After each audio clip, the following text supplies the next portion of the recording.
Hello, I am Anthony J. Piccione. I am the author and producer of One Empire Under God, and if you would like to learn more about my show, please watch my latest conversation here on Stage Explorations.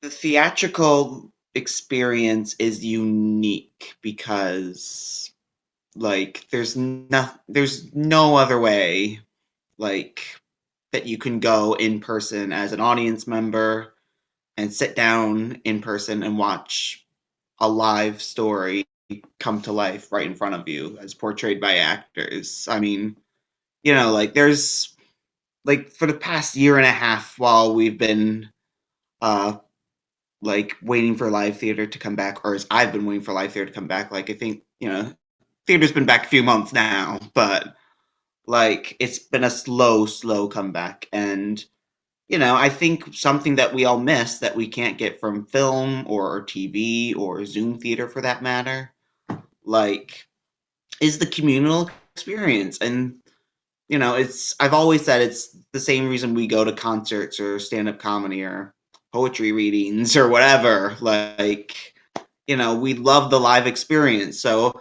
imagine, you know, what a concert is to music, live theater is to storytelling, to storytelling brought to life in front of your eyes. It's kind of how I've personally seen it. That's how I see my own work as a playwright who puts his work on stage anyway. But so it's been crazy. And, I'll be honest, part of me felt like it was nice to have a break from going in person all the time to places because felt like I was doing that nonstop before the pandemic, but it's incredible to be back. It really is. My process with each play, it varies. With this play, with One Empire Under God, I actually wrote some of the scenes earlier. I don't want to give anything away, but the very first scene people will see on stage, I wrote that scene in 2013, and then I rewrote some of it later. So I as some people could probably guess based off of that, I guess what I'm trying to say is I start with a story concept, right? So some of the scenes come from that, but then I might need to rework the structure. I might go back later and be some things don't work. I'm gonna change some things. Then I'm gonna add dialogue. Then I'm gonna write dialogue, and then I add it to a script writing app and all that. And then after the first draft, lock away lock it away for a month before editing it on paper, then adding it on the computer. Anyway, it's a long process, but I mean, it's just so crazy. I but honestly love it more than I love producing.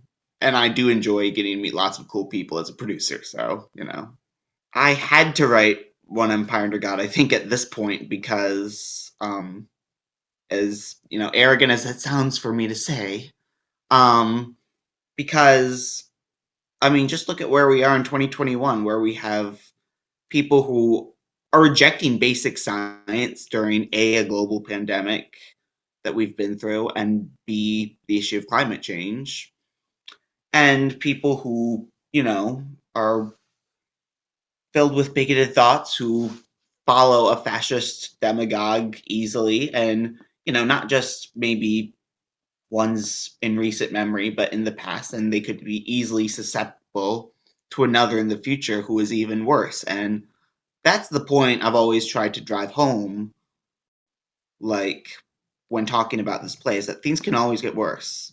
Like, I feel like with each president, or at least every other president, maybe, I'll be generous, it keeps getting worse. Things keep getting worse and worse and worse and worse and worse.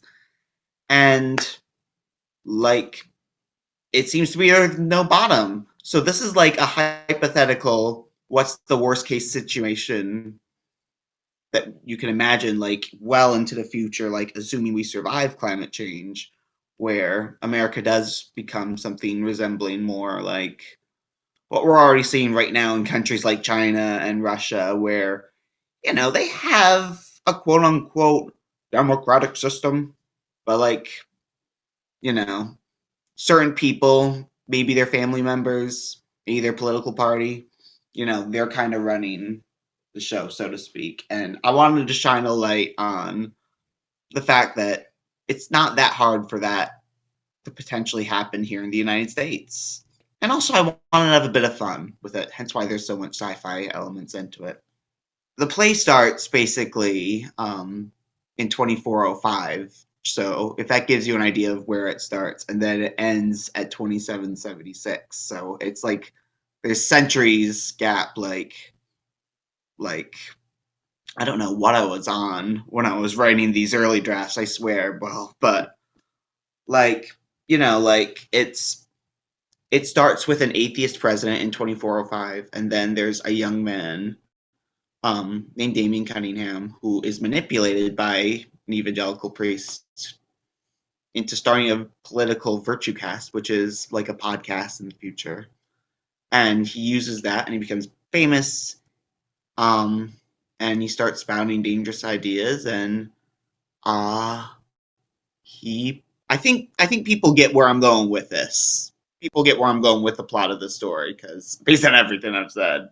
Well, I chose the tank as the location because they're one of the few places in New York City left that accepts independent artists and gives them free performance space, in many cases free rehearsal space, and like there used to be a lot more theaters like that. Like that was like something that was a bit more common, is my understanding anyway. But like the tank is one of the few one of the few venues left, especially post COVID, that like really fits that description in New York City.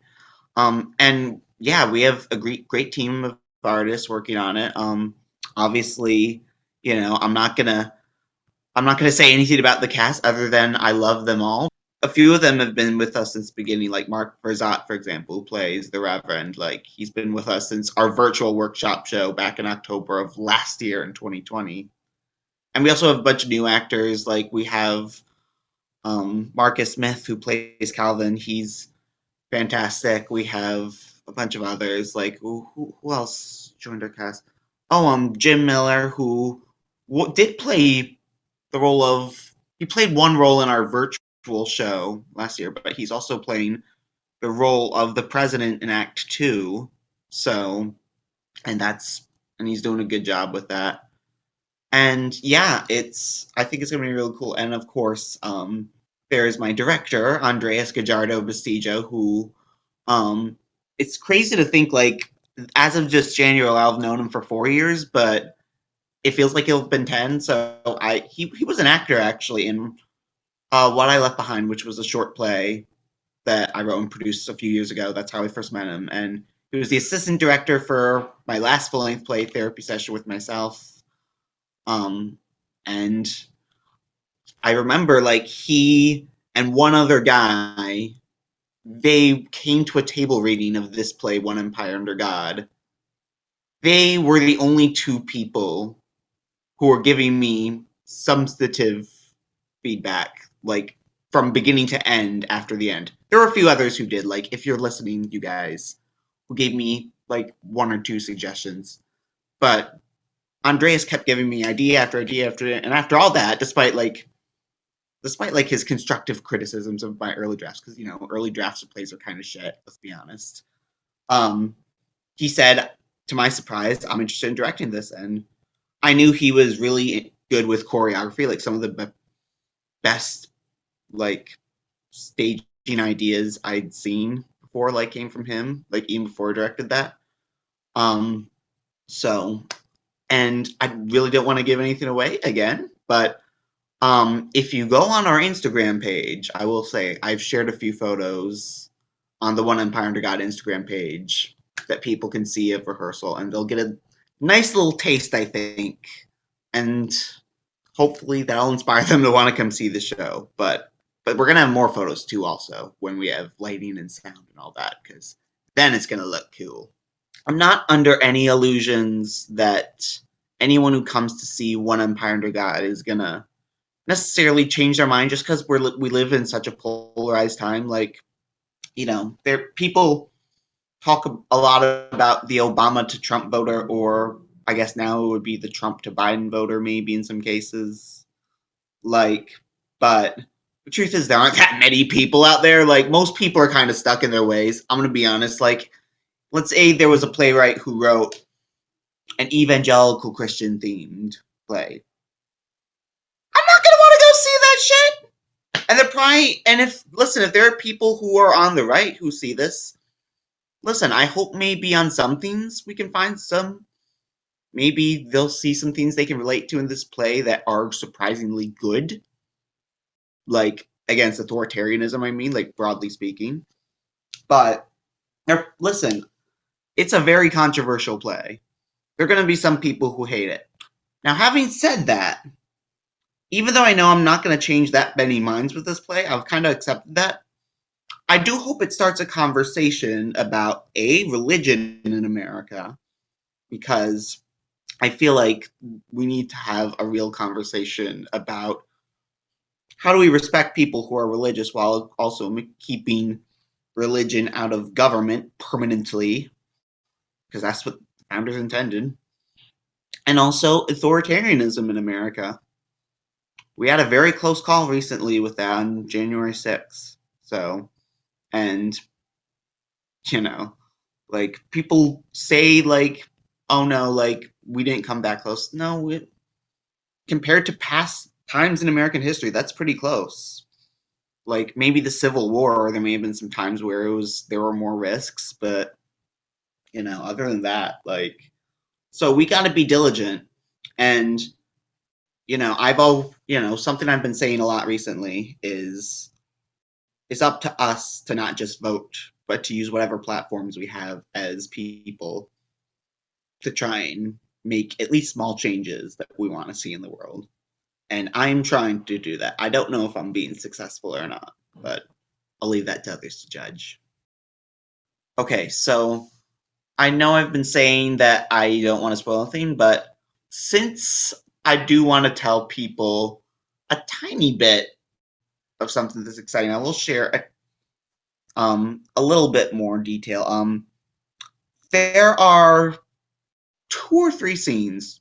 Technically, one of them is a monologue that I've written that I consider to be some of the best scenes I've ever written throughout my career. Watching them come to life in rehearsals in and of itself has been it hits different. Like, when you see it live and in person, like, you can feel the intensity in the room. Like, it almost feels like a mixture of, like, science fiction and suspense, almost, some of these scenes. And it didn't feel that way until I saw it live. So, like, I'm especially excited to see that as a playwright come to life in person, and if that's how I feel, like, listen, like, I know it's my own writing, but, like, I don't always feel intensity or suspense from my own scenes in rehearsals. Sometimes I don't know, I'm like thinking, like, oh, I wonder what notes the director will give. But no, I'm feeling, I mean, sometimes I still feel that way. Don't get me wrong, but, like, I feel the suspense in the rehearsal rooms. And there's a lot of fight scenes in this. We've had to do a lot of fight choreography for this. Thankfully, that's something Andreas is pretty good with, but or at least a sort of fight choreography. Like, you'll see what it is, but, like, it's unlike anything. Like, this is probably the most ambitious thing I'll ever write in my entire career for the stage, and I'm really excited to see how it turns out. People should go see One Empire Under God at the Tank, because hopefully they will be inspired to think about what the future might be, and the future is always in flux, keep in mind.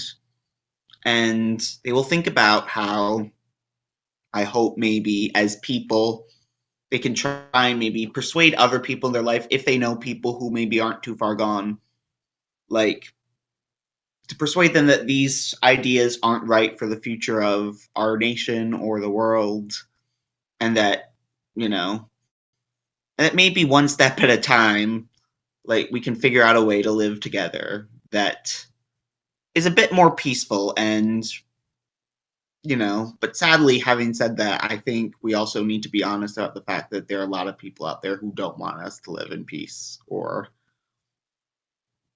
together, like, despite our differences. So we also have to be honest about the fact that evil exists in the world. So I hope people will come see it. I hope it will start a conversation about religion and fascism in America and the dangers that they both pose to the future. And hey, maybe they'll also like some of the choreography too and the acting. So this is the first time we're ever doing this with my productions ever. We are doing it in person at the theater, of course, but we're also going to be doing a live stream, so that'll be through StreamYard, so that's through the tank. But, people get to purchase a ticket. It's a discounted ticket, because it's not the same as in person, but it'll still help us with breaking even after this production, if I'm being honest.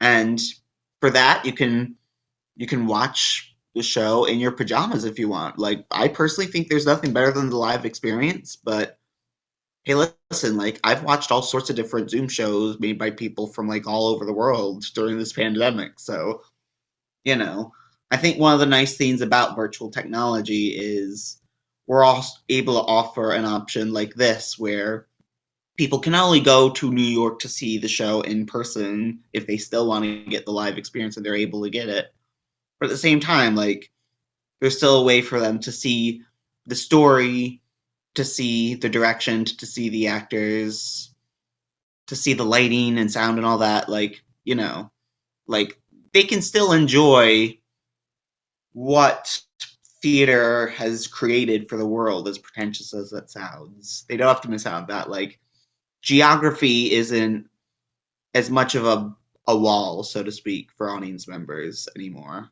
So, listen, if there's anyone listening to this who's in not just New York, but also California, or I don't know, like the UK or Australia or Germany, or I don't know, like I insert country's name here.